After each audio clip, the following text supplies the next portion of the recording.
Hey, this is Dr. Burns from Becoming Your Authentic Self. We're on part 2 of our webinar on why am I always stuck? The reason why we're expanding into this is because a lot of times we don't go deep enough into understanding why we're stuck with where we're at. In part 1, we're basically looking at ant therapy to try and help people out, looking at the brain, see which parts of the brain, so we're trying to educate you on that. This one, we're going to go a little bit deeper into going past a bit of the ant therapy. So we can always bring other things in, like cognitive behavioral therapy and other types of therapies to try and help to where you can overcome being stuck. So let's get into this. I'm excited.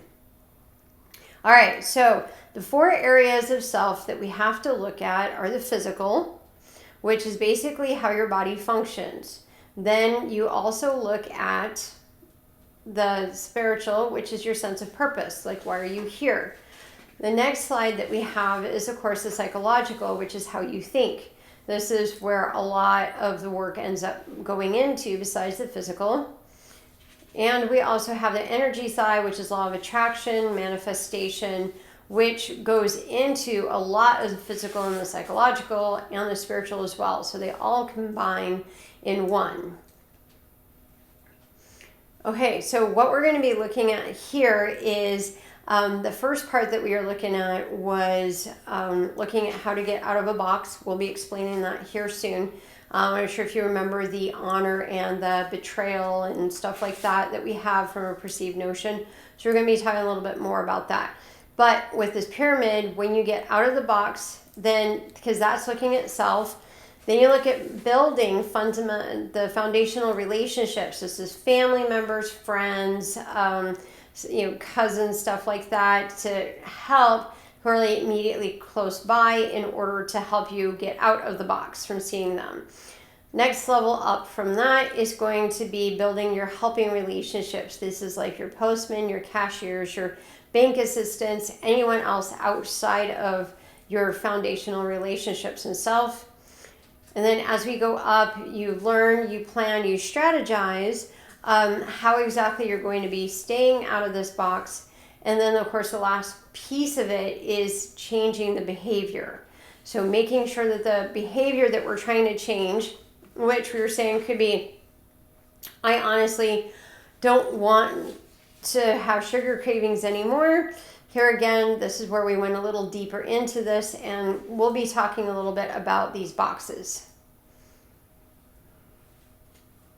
All right, so basically what happens with that is that you always have to start at the base of the triangle in order to be able to work yourself up for lasting change. So, of course, change has to start off with self. As we were saying in the first one, it's when you change, it's the relationship between you and others, not between you and you. But it does start with you, but it also goes with you and others and how you see others. So basically what we're looking at here is, this is part of the box, is do you sense that this person is a person? Yes or no? So you have a choice when that ends up coming to that. So you either betray your choice or you honor your choice. So what happens when you betray your choice? Well, there's resistance that ends up coming along with it. From that resistance, you look at how I see myself, how I see others, what I feel, and how I see the world. This ends up coming into the brain aspect where you've got the basal ganglia, the temporal lobe, anyway, all that in there when you betray this sense. And you try and justify why you're trying to portray that sense and going, oh, well, so if people feel victimized, they'll blame the emotions, they'll horribilize, they're, right versus wrong type deal, exaggerate the differences, self-portrayal, ends up coming in from that, or they'll horribilize, like someone or some event on why they were trying to portray their sense of whatever it is that they're trying to change. So what happens with that then is that you end up with this vicious cycle that can end up going on where you can still betray your sense.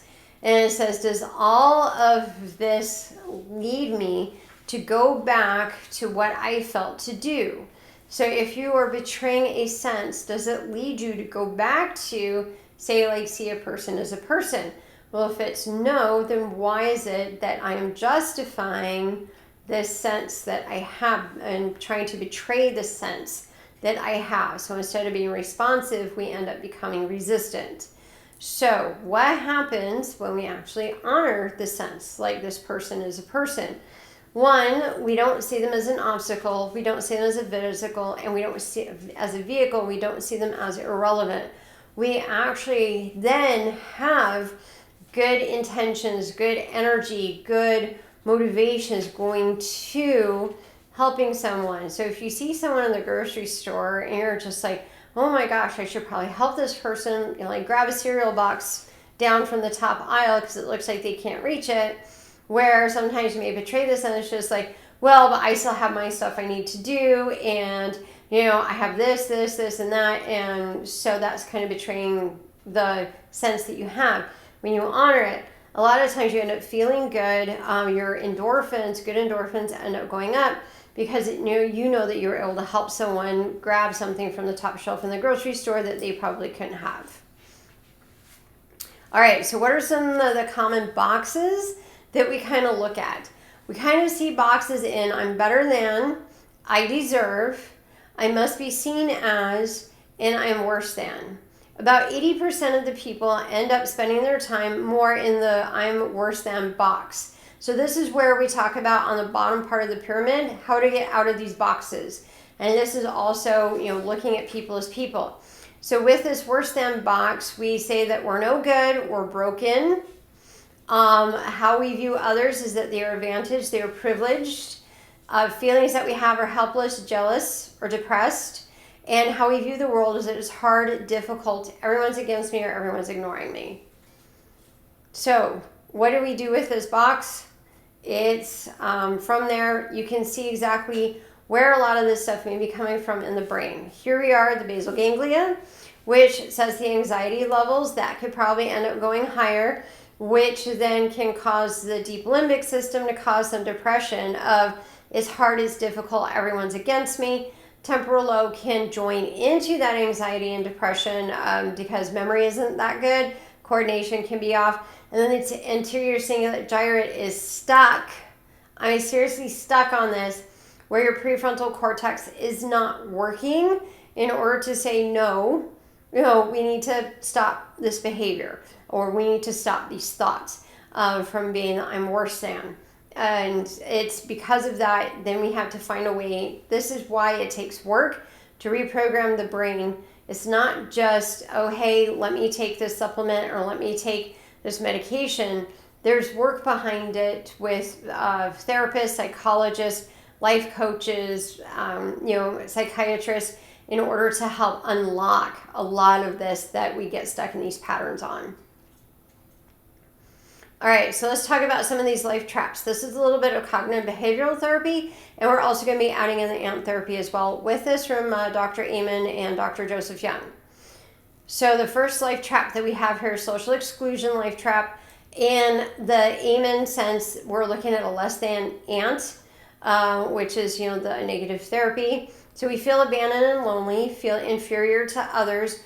We felt different from other children. We were passive as a child. We feel we have nothing to offer in a conversation. You keep to yourself. You avoid joining groups, and you avoid situations where you might seem dumb or unintelligent. So how exactly do we change this? Well, according to Joseph Young in Reinventing Yourself, how to change this is to say something like, I know that right now I feel anxious or depressed or overwhelmed or less than everyone else, but it's just my life trap being triggered. I will see that other people are anxious too. If I start talking, my anxiety will go down. So, and then the next one that we have is the vulnerability life trap, which is basically like the fortune telling ant, which we're hyper vigilant. We may avoid activities that give rise to panic. You are afraid of disaster, things getting out of control. You're tense and vigilant.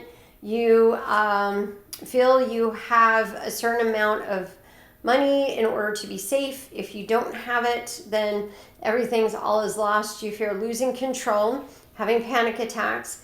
You avoid everyday situations like subways and elevators, and you may rely exclusively on medications and alcohol in order to reduce the anxiety.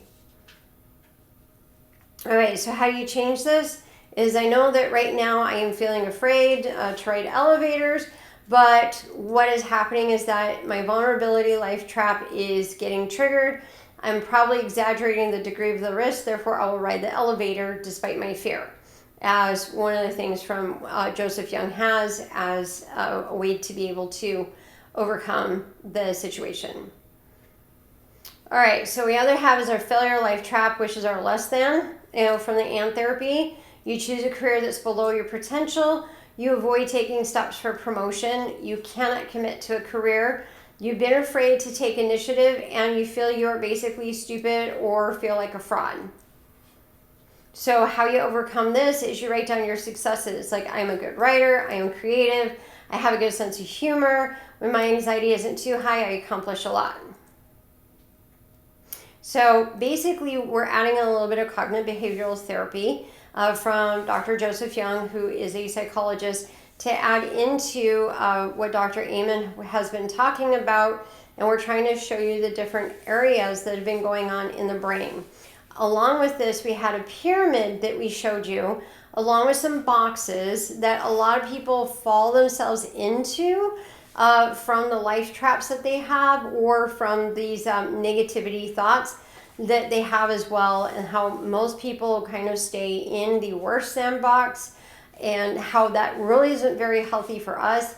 As Tasha Silver would say, that anytime we worry about ourselves or others, we are infusing negative energy into us. And we'll be talking a little bit about energy and how that relates to us and our healing in webinar number 3.